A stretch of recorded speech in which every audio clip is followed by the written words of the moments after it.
Платформа за онлайн търговия с земеделска земя Нива БГ.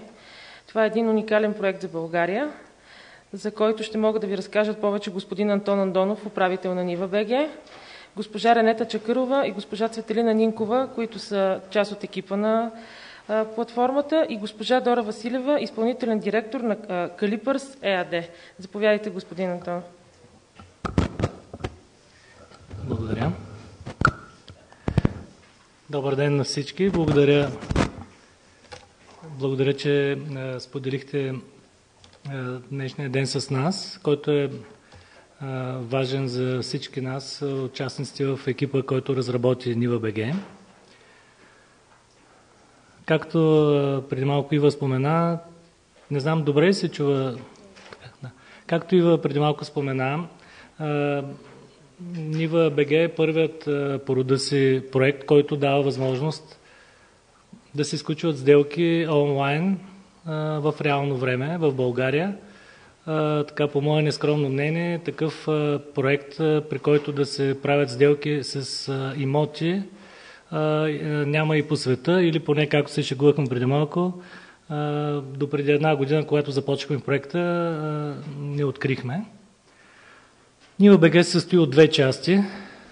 Публична част, това е един уебсайт, който представя информацията, офертите и сделките, които се сключват в самата търговска платформа, и въпросната търговска платформа, която представлява един специализиран софтуер, предназначен за посредници, където се извършва самата търговия и се правят самите сделки.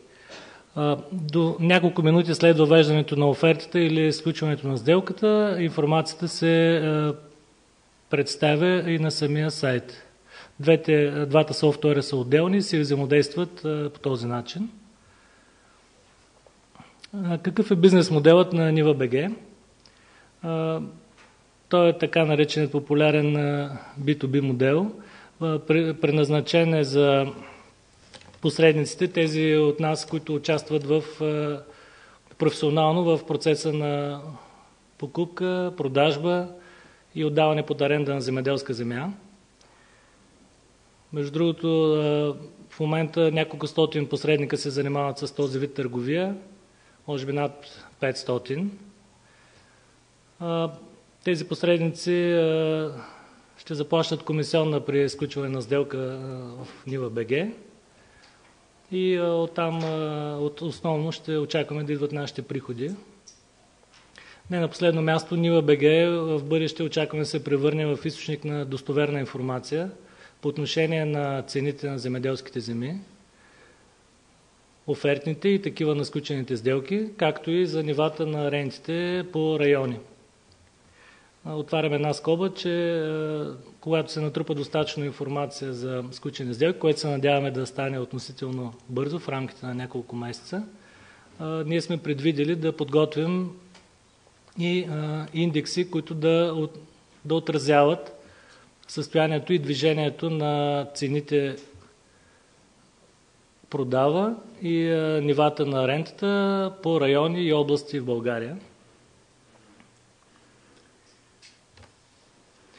Постарахме се Нива БГ да стъпи на здрави основи. Тези принципи, които представям в момента в презентацията, те са заложени в самия модел и въобще в цялостната концепция на развитие на този проект. На първо място ние държим и основен принцип за нас е прозрачността, поради което взехме решение без забавене да представяме на широката аудитория, надяваме се да е широка, да представяме информацията за офертите и сделките, това, което се случва в самата платформа. Както казахме, до самата платформа ще имат достъп ограничен брой лица, посредници, тези, които се занимават професионално с това, но техните действия са видими и в самия сайт. Освен принципа за прозрачност, когато проектирахме механизма на работа на системата, която е един доста сложен софтуер. По сложност общо взето се приближава до така наречените борсови софтуери за търговия на фондовата борса или на международните валутни пазари. Ние заложихме борсовите принципи на осъществяване на сделките, подреждането по цена и по времеви приоритет, както и невъзможност да се редактират вече въведени оферти или поръчки, така както и на самите борси. Въвеждането на оферта продава може да се прави еднократно. Ако участник иска да смени дадена цена, той има единствената възможност да оттегли тази оферта или поръчка и да въведе наново с новата цена, което става достояние веднага до всички. Благодаря. Много е важно да отбележа, че доста съществен етап от проекта беше подготовката на правилника за търговия, тъй като нашето законодателство по отношение няма текстове в закона, които да касаят точно такъв тип взаимоотношения и ние много сериозно работихме месеци наред с екип от юристи с опит в областта на фондовия пазар и подготвихме много, според нас, всеобхватни и сериозни правила за търговия, които са задължителни за всички участници в тази платформа. И тук на последно място сме посочили рейтинг на посредниците. Това е начина по пазарен метод, чрез измерване дейността на всеки един от посредниците в платформата, той да получава оценка, която да бъде представена на потенциалните клиенти и това да е единственият измерител за това дали даден посредник е добър и се справя добре или не. Така изглежда уебсайтът. Той е предимно в червен цвят. На края на презентацията или когато задавате въпрос, ще ви представя някои от минутата в него. И както казах неколкократно, до този уебсайт има достъп всеки. Там ние представяме бъдещите аукциони, както и информация за приключилите такива. По-подробно в следващите слайдове ще ви разкажа за аукционите. В сайта са представени всички оферти за продажби и аренди, в това число офертите продава, когато някой иска да продаде, офертите купува, съответно иска да отдаде под аренда или да наеме, както и средните цени на сключените сделки и на офертите. По-късно ще ви демонстрирам. Сайтът е направен като в основните си менюта, които касаят основната част от информацията, именно информацията за обемите и цените, е направен като екселска таблица, която позволява много лесно и бързо филтриране и изваждане на всякакви справки за секунди. Ще го демонстрирам след малко.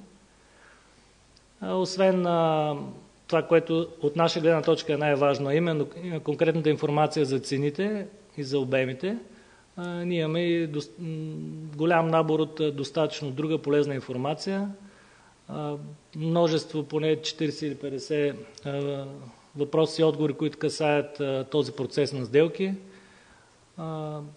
пояснения как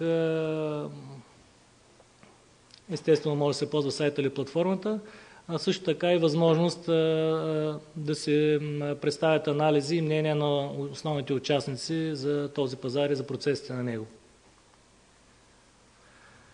Освен това, сме предвидели възможност в портала да бъдат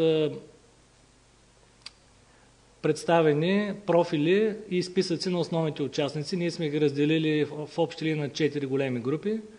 Инвеститори, това основно, както знаем, са професионални инвеститори, които са от една страна дружества със специална инвестиционна цел, регистриране на Българска фондова борса, от друга страна това са частни юридически лица, включително има и немалко такива физически лица, който от тях има интерес и желание. Сме му дали възможност така подробно да представи своята дейност, като още една възможност и още един канал за достигане до свои потенциални инвеститори или акционери или клиенти. Отварям една скоба, че когато правихме проучването за сайта и подготвихме материалите, дори ние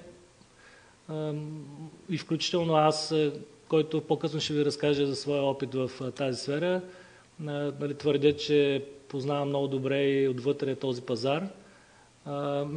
Срещнахме затруднение да открием актуална и адекватна информация за тези участници. Нашата амбиция е малко ние да съберем в този портал, като пак затварям тази скоба и отварям друга, че много сайтове и портали са изпоставили такива задачи да станат каталози на едно или друго.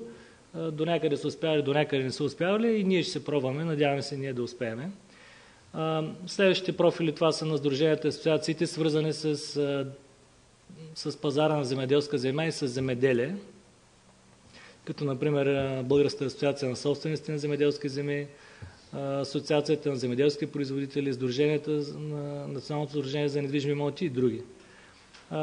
Важно място в целия този процес заемат безспорно арендаторите, както ние ги наричаме, иначе те са ползвателите на земеделската земя и производителите, които произвеждат земеделска продукция и дават смисъл на съществуването на този пазар. Тук акцентът е, че немалка част вече от собствениците на земя вследствие на миграционните процеси се прехвърлиха да живеят в големите градове. Възрастта, също средната възраст на собствениците пада, т.е. все повече млади хора имат земя и това е един начин арендаторите да стигнат до тях и чрез своите послания. И естествено посредниците, тези, които участват в процеса и основно в нашия бизнес модел. Самите крайни клиенти участват в процеса индиректно. Логиката е такава, която сме разработили, че в общия случай човек, който има примерно малък имот, примерно 5 декара, не е нужно и няма смисъл да става посредник и да участва в платформата по ред причини. Най-добре той се свърже с посредник от списъка, който работи в района и съответно който е с най-висок рейтинг. Може да се провери дадения посредник къде има офиси, в кои райони работи, да се разгледа профила, след което с един бутон крайният клиент изпраща запитване до посредника. Посредникът от своя страна се свързва с клиента, след като се уредят взаимоотношенията с договор, публикува в самата платформа офертата и има грижата да изпълни поръчката по най-добрия възможен начин по отношение на клиента. Минаваме към самата платформа. Тя е предимно оранжева на цвят. Както казах, това е отделен софтуер. За нас той е общо взето доста добър и сложен. Най-важното е, че той осигурява автоматично опресняване на данните при достатъчно качествен интернет в рамките на милисекунди, т.е. дава възможност за равнопоставено участие на всеки един от участниците. Това е изключително важно при търговете, при аукционите онлайн, където трябва да се взимат бързи решения, ако има голям интерес, нали, естествено. Този софтуер е веб-базиран, може да се ползва от всякъде и се достъпва с електронен подпис. По този начин ние сме решили въпроса с сигурността и с идентификацията на участниците в търговията, тъй като всяко действие води до последствие и обвързва участника. И ние държим по всяко време това да е безспорно регистрирано кой взима даденото решение и кой прави съответното действие. Механизмът на сделките, най-общо казано, процеси са разделени на две. Аукциони или търгове, които ще ви разкажа в следващия слайд, и така наречената единична или блокова търговия. Това са единичните сделки. Накратко, посредникът въвежда поръчка, продава при параметри, които е договорил с клиента си. Друг посредник, който представлява купувач и проявява интерес към имота, може да го разгледа, да обмисли, да прецени дали представлява интерес, да провери по някакъв начин дали се обработва. След което купувачът има възможност да потвърди сделка под условия. Това е първият етап. Това е така, защото за съжаление, колкото и да има така прилики между бизнес модела и начина, по който функционира нашия проект и фондовата борса, всеки отделен имот има собствени отделни характеристики, най-вече не може да бъде секюритизиран като актив, за да може да се търгуват еднакви лотове или еднакви видови активи. Това е някакво отклонение, извинете ме. Но в крайна сметка всеки конкретен имот има отделни характеристики и най-вече купувачът има правото да прецени дали иска да закупи имота от гледна точка на документите за собственост, които понякога може да не са изрядни. На първи етап, когато имаме сделка под условие, даваме срок, в който страните да се разменят извън платформата документите за собственост, за да може купувачът да вземе решение дали иска да закупи окончателно този имот или не. Ако купувачът прецени, че документите го удовлетворяват, той потвърждава окончателно сделката. С други думи, поради спецификата на имотите, на активите, които се търгуват в нашия проект, предимството е на купувача, той може да вземе решение дали да купи или не, включително и на арендатора, който взима решение дали да наеме или арендова дадена земя. Документалното изпълнение на сделките става извън платформата. Възможностите, и това е защото българското законодателство е такова, за да се прехвърли имот, собственост, това се прави пред нотариус в нотариална форма и съответно прехвърлянето на собствеността се вписва в агенция по вписванията. При нас потвърдените сделки са обвързващи за страните, но не до степен като предварителен договор. Това е една крачка, която може да направим в бъдеще. Платформата дава възможност да създадем механизъм, при който страните да подписват предварителен договор за продажба или предварителен договор за наемане на земеделска земя, но за сега решихме, че е по-удачно да оставим това след като видим как се развива проекта. Самите сделки и евентуалното им отказване, защото и това естествено ще се случи в бъдеще, се отразяват, както казахме, на рейтингът на посредниците. При сделка декарите, умножени с коефициент при нас е 0,1, трупат рейтинг на посредника. При отказ от сделка намаляват рейтинга. Включително и сме предвидели етична комисия, която да разглежда по сигнали действията на посредниците и съответно да налага наказания, които може да се видят в правилника.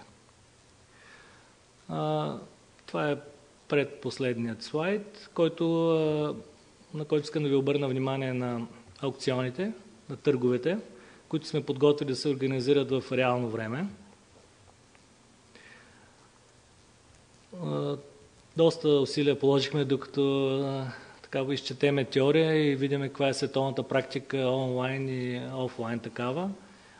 Стигнахме до заключението, че са три основните типа аукциони – английски, холандски и закрит.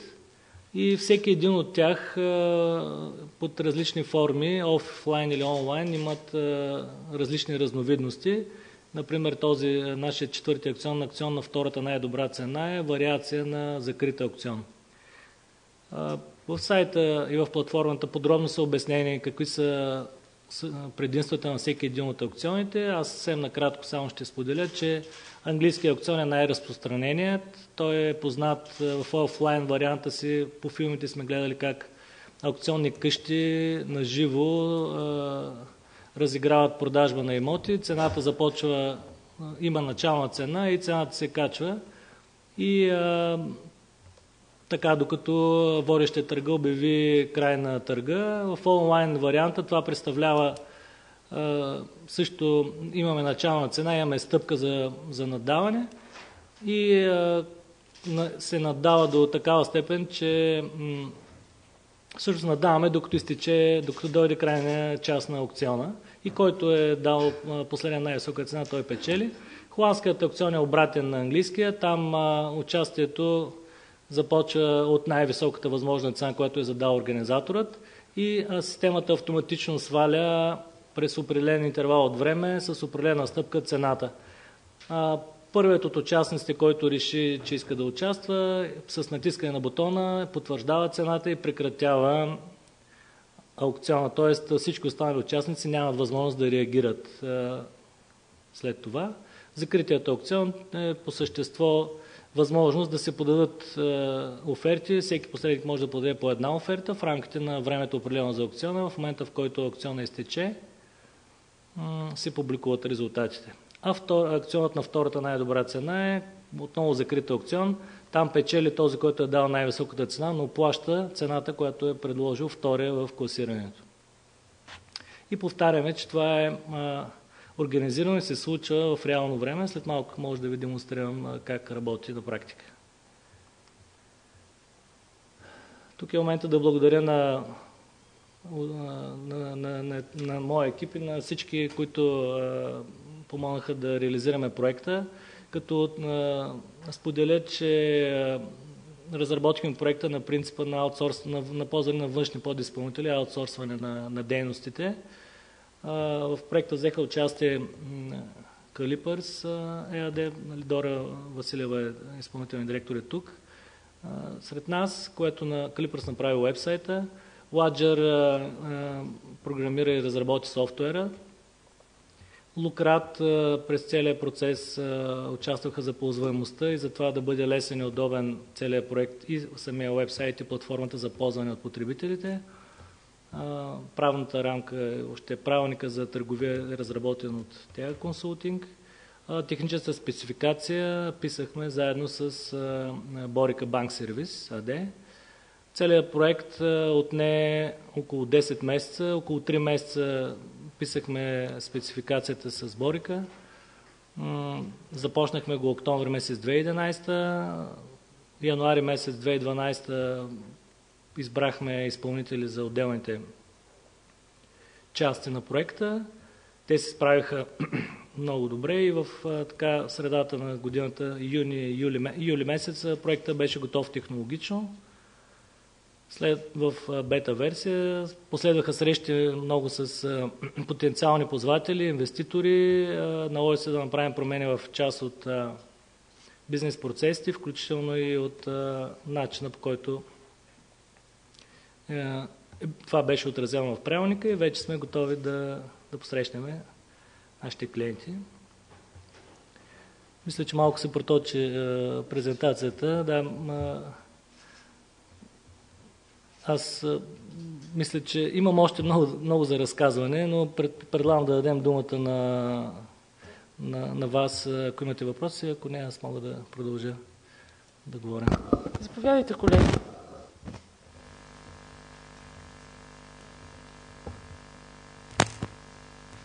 Ася Василева, български фермер. Искам да попитам доколко българския пазар и българския фермер е готов за този вид сложна търговия за него и какво сочи чуждестранни опит, предполагам, имате данни. Има ли такава практика, как се реализира там? И втория ми въпрос е, има ли вече сключени сделки през вашия сайт и за кои райони и на каква цена, ако може да кажете? Мерси. Благодаря.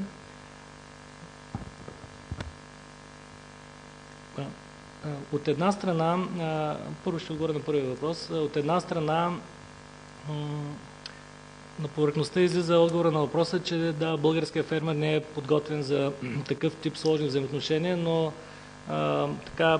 моят опит може да звучи нескромно, но общо взето около 20 години съм в частния бизнес. Първоначално се занимавах с около 7-8 години с търговия с акции, с валута, след което с сделки с недвижими имоти от 7 години и 8 се занимаваме с сделки с земеделска земя. Моето лично мнение е, че участниците на този пазар и на всички пазари се развиват адекватно с промените на времето. И сред фермерите има такива, които мислят напредничево. Ние сме свидетели как има компании, които обработват по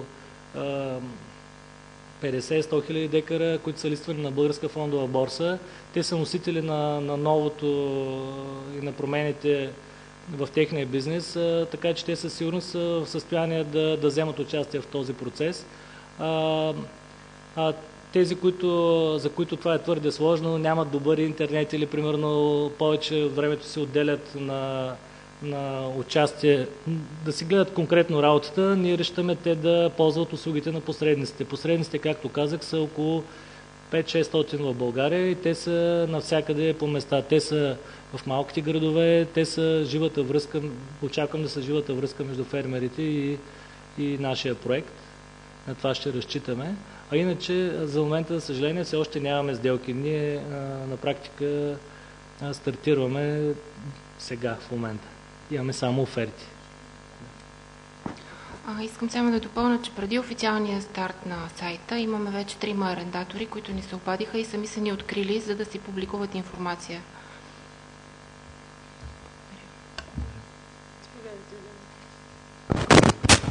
Юлиана Озаничева, вестник Стандарт. Искам да ви попитам първо по отношение на комисионните в сайта. Плащат ли се в сайта комисионни, в смисъл купувача на посредника или продавача на посредника?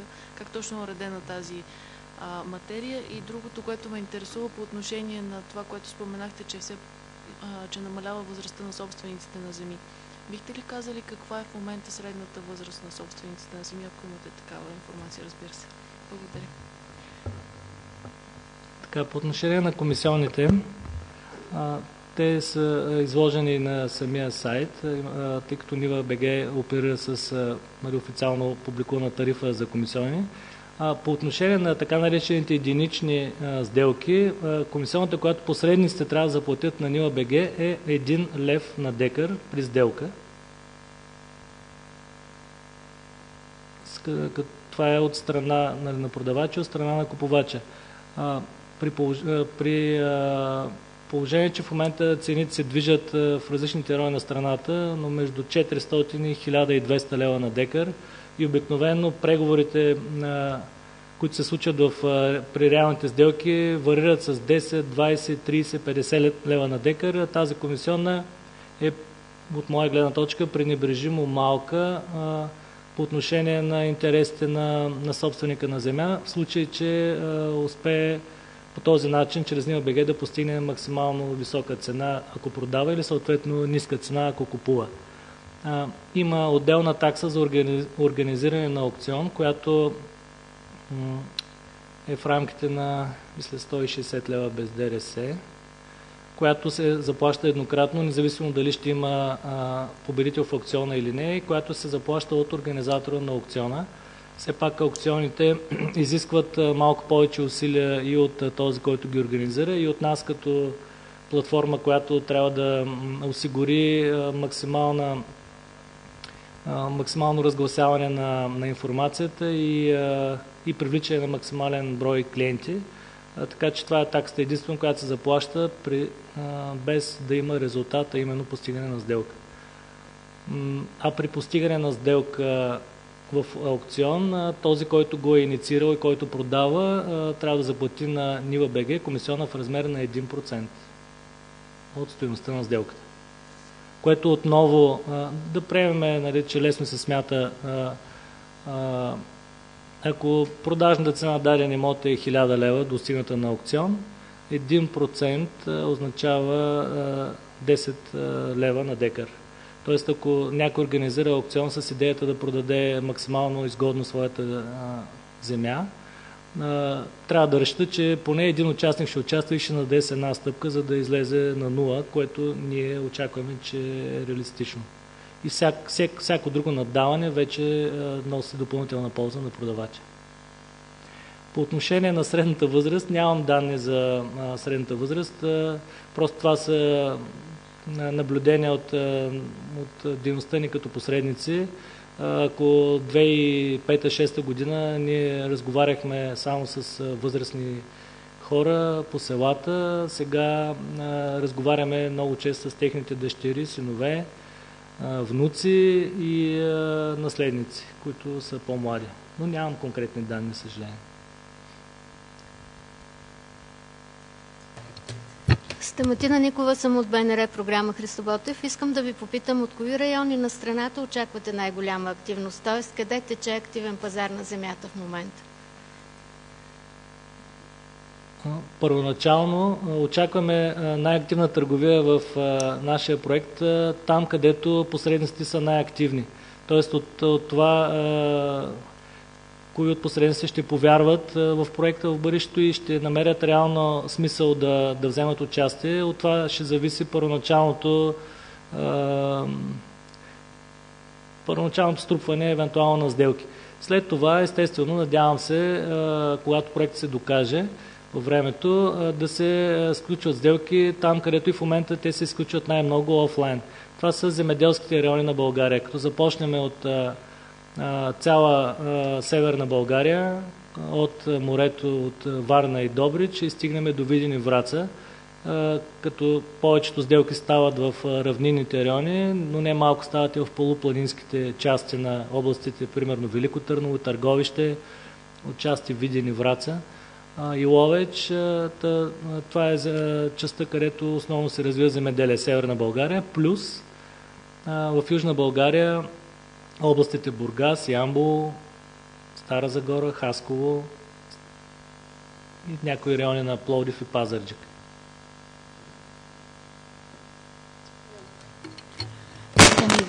Доктор БГ. Въпросът ми е според вас какви законодателни промени трябва да бъдат направени, за да се регламентира този тип търговия на имоти, на земеделска земя в частност? Това е много дълъг и сложен процес. Не се залъгваме, че някой ще ни обърне внимание и ще започне да променя закони специално заради нас. Но тук ще си позволят сега да направя едно малко по-дълго отклонение. Това не ни пречи на нас да си мечтаем. Както споменах, имам опит в финансовата сфера. Между другото, първата ми официална работа беше, аз бях брокер на ценни книжа в една черноморска фондова борса. Във Варна имаше 2 фондови борси.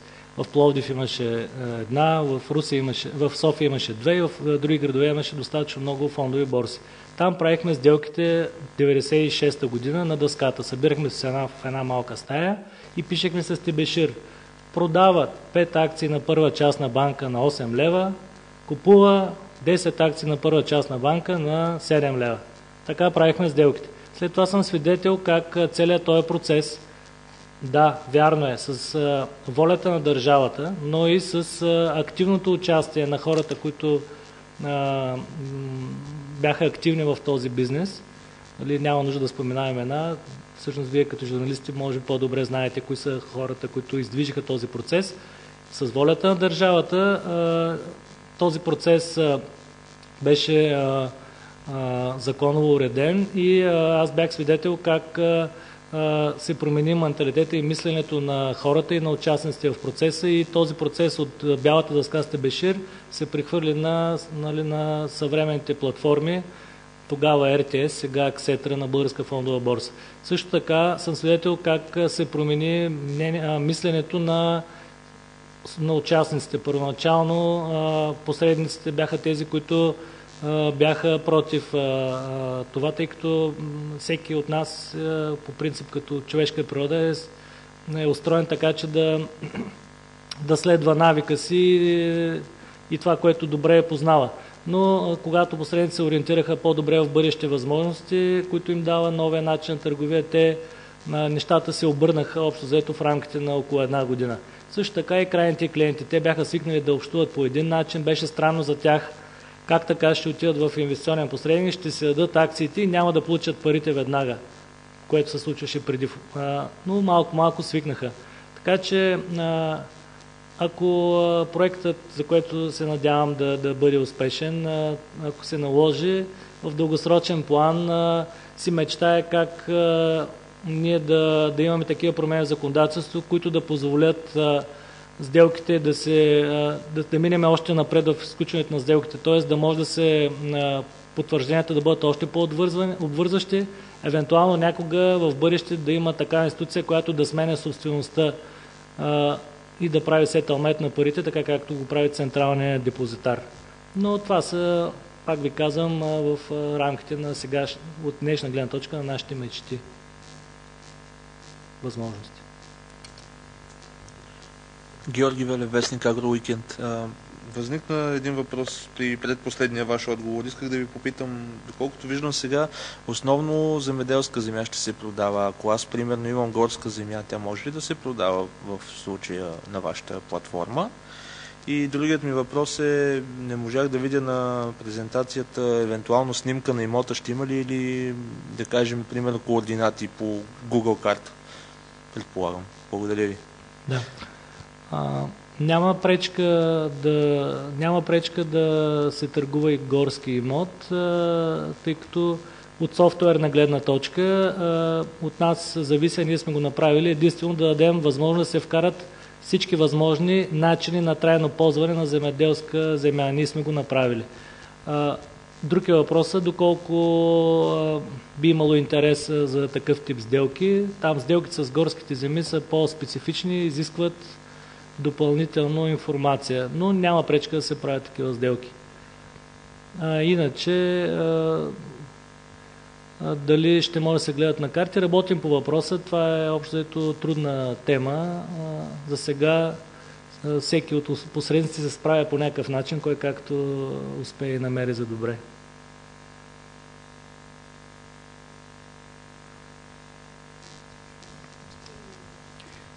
Да.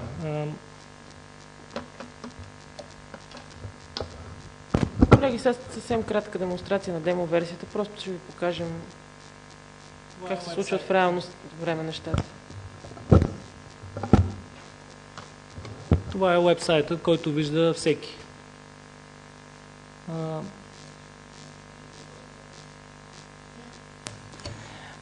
От Advanced Terraform, Радослав Манолов се казвам. Доколкото разбирам, като всяко едно начало, платформата започва с доста ниски спрямо пазара комисионни разходи за потребителите. Трябва ли самите ползватели на софтуера специално да бъдат обучени или просто трябва да се свържат с конкретни посредници, които да извършват, да посредничат при самите сделки?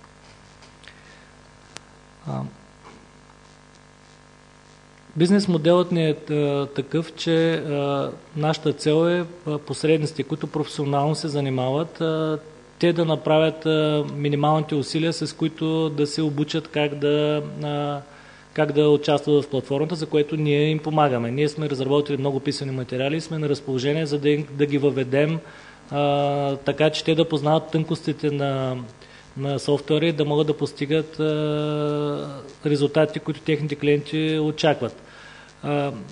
Обучение не предвиждаме, но ако се наложи, бихме направили, но сме готови и ще помагаме на всеки един посредник. От тази гледна точка, крайният клиент абсолютно не е необходимо да полага усилия, за да разбира кое как се случва, да си купува електронен подпис, да плаща първоначална такса за регистрация, да си учи кое как става, за да си продаде единичния имот. Просто това нещо е най-добре да бъде възложено на професионалист, който това си вади хляба. Бихте ли описали в 3 стъпки горе-долу какво трябва да направи, ако да речем аз съм арендатор и искам да наема земя или аз съм един собственик някъде си в страната и искам да продам през подобна платформа, която предполагам ще ми донесе максимално справедлива цена на сделката?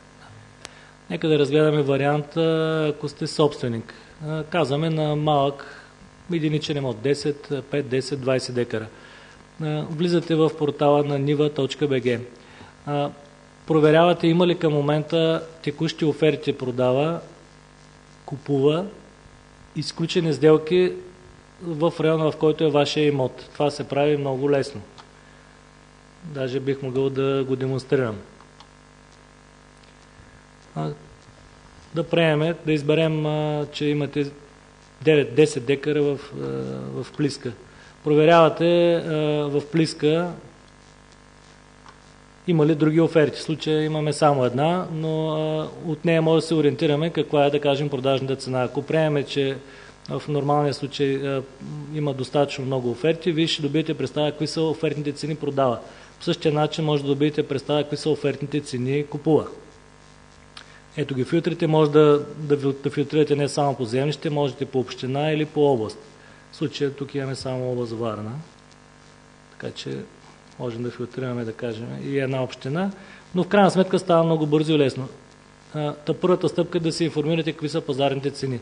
Втората стъпка е да решите да се свържете с посредник. Натискате бутона, която ви отваря форма. Казахме, че вие сте продавач. Да. Тоест, ако отида в една агенция, те, ако са посредници, могат ли това да го свършат? Защото точно така. Може да нямам тази възможност. Да, искам да ви демонстрирам как като натиснете, чрез натискане на бутона, вас ще ви излезе списък с посредници, които тук нямаше нито един посредник, който да купува в този район, защото просто са малко. Избирате един от посредниците на база на неговия рейтинг. Излизат ви примерно 10 посредника, подредени по рейтинг. Най-отгоре е този с най-висок рейтинг, следва с нисходящ. Вие избирате, като може да видите къде са има офисите. Ако вие сте в София, трябва да може да проверите дали този посредник има офис в София. След което изпращате запитване до него през сайта, като си попълвате данните за имота. Посредникът се свърза с вас, уточнявате, правите се среща или по телефона се оговаряте, той ви представя какво може да направи, подписвате договор и на базата на този договор посредникът публикува вашия имот в Niva.bg. След което, ако стане сделка, вие имате ангажимент да продадете имота си на купувача, който го е купил през платформата. Това за какъв период от време може да стане? Тоест, ето, току-що направихме една сделка, но за колко време това може да се случи? По принцип, в рамките на дни. Зависи от волята на двете страни, първо докато подпишат договор, след което зависи от това дали ще има интерес към конкретния имот. Сега първа ще разберем за колко време може да стане. Така, това е уебсайта ви, може да го разгледате по-подробно и когато имате време, ако сме подбудили вашият интерес. В момента сме заредили, пропуснах да кажа, до платформата има достъп само посредници, които имат договор с Niva.bg и които имат електронен подпис. Но до демо версията на платформата има достъп всеки, който обаче все пак се регистрира в тази демо версия. Ето го входът за демо версията. Интернета.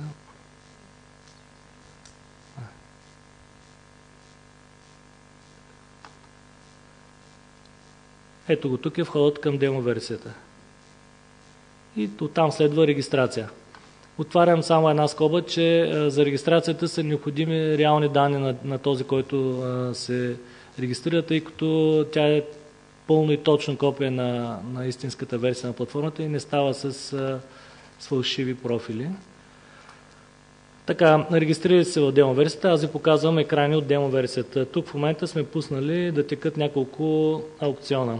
Ето в този аукцион началната цена е била 600 лева, продават се 10 декара и 900 квадрата близо. Стъпката за надаване е 10 лева. Текущата цена в момента е 680 лева и аз имам възможност да наддам с една стъпка. Тук сме сметнали автоматично, с една стъпка мога да избера и с повече. Но ако избера с една стъпка, ето видяхте, че веднага цената се обнови и стана 690 лева. Съответно, другият посредник, това беше Осмар. Другият посредник, който и той участва, това е историята на неговите наддавания. Никой от посредниците не знае колко са общо участниците, никой от тях не знае кой наддава. Той вижда само текущата цена и собственици наддавания. А след края на аукциона се публикува пълна хронология. Веднага долу-горе на 10-та секунда излиза пълната хронология, кой кога е наддавал, с какви цени и така нататък. И всеки може да провери дали системата лъже или бави по някакъв начин. Ето наддаваме от името на другия участник, цената достигна 700 лева. Може да се върнем на първия и да наддадем отново. Има различни опции, които дават възможност и системата да надава вместо участника. Ако аз на всяка цена искам да купя този имот и примерно задам цена 800 лева, мога да оставя системата да надава автоматично от мое име. Тази цена отново виждам само аз, никой друг не знае, дори ние от NivaBG нямаме достъп до тази цена. И ето, ако в момента другият участник реши да качи с 10 лева цената, само забележете, текущата цена в момента е 710 лева, с наддаването ще стане на практика 730, защото аз ще наддам, но системата надаря автоматично за участника, който се е въвел цена за автоматично наддаване. И това улеснява този, който участва, да не стои, нали, през цялото време на екрана, за да следи какво се случва.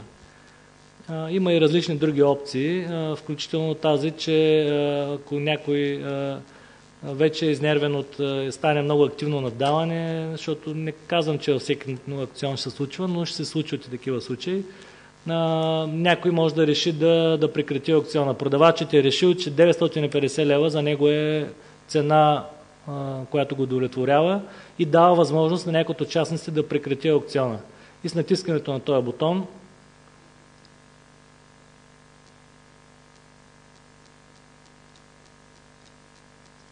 излязаха ми повече продавачи, защото аз играя от името на 4 човека в демо версията, но на практика, нали, всеки си играе собствения си екран и обзето този, който натисна този бутон, спечели аукциона и той приключи. Ето е историята на наддаването.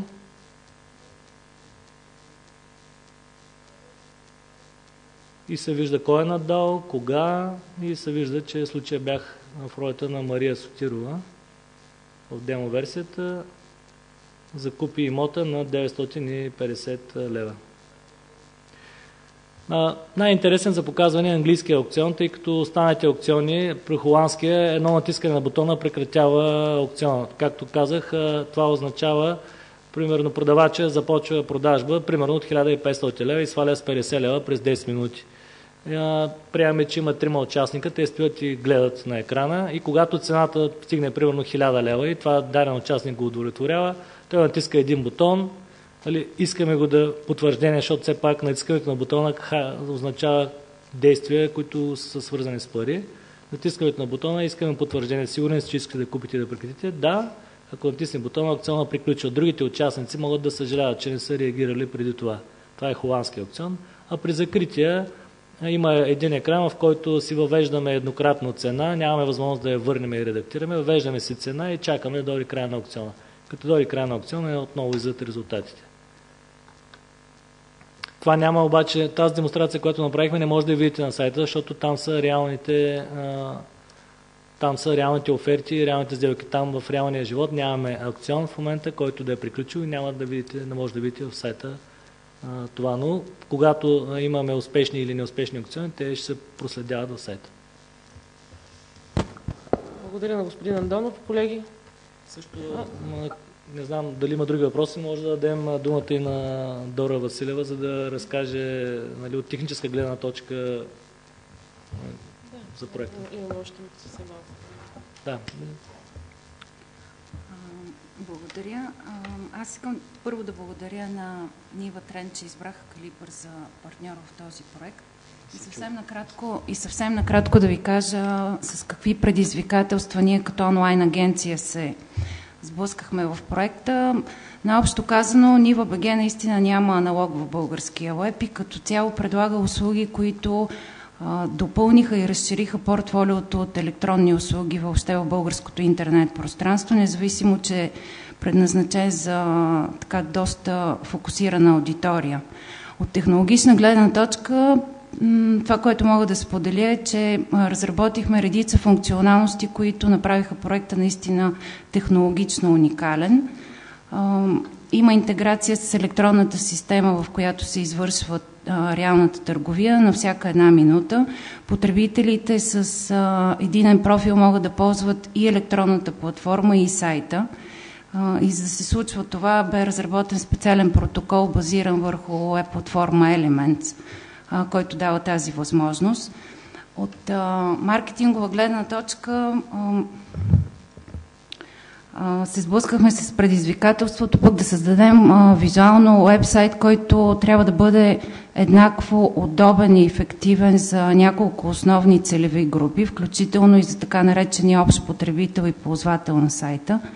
И за тази цел всички данни за записите са представени таблично. Те могат да се сортират по различни критерии, притежават динамични филтри за улеснение на потребителя. Има така наречения подвижен хедър на таблиците и в горната и долна част има обобщени данни в реално време, което пък дава възможност за реална представа какво се случва с този бизнес. Също така сайта дава възможност на потребителя да изпрати запитване до повече от един посредник, както господин Антонов спомена. Това, което е по-интересно от технологична гледна точка, е, че потребителят може да добавя неограничен брой динамични секции, т.е. имоти към своето запитване и съответно да избере N на брой посредника, до които да го изпрати. Това е в общи линии, което мога да кажа от маркетинг и технологична гледна точка като предизвикателство и пожелавам успех на проекта. Благодарим на госпожа Василева. Колеги, други въпроси имате ли? Да, заповядай, Христо. Никола Вестник преса. Питам господин Андонов, има ли наблюдение относно размера на комисионните, които ще плащат купувач и продавач на посредниците? Предполагам, че ще има някаква връзка с обема земя, който евентуално ще се купува или продава. Благодаря за въпроса. Все пак комисионните, които клиенти ще заплащат, са предмет на договаряне между самите посредници и клиентите. Мога да споделя от практиката си, че комисионните се движат между 10 до 30 лева на декар и за определени райони пък са в процент от сделката до 3% от стойността на сделката.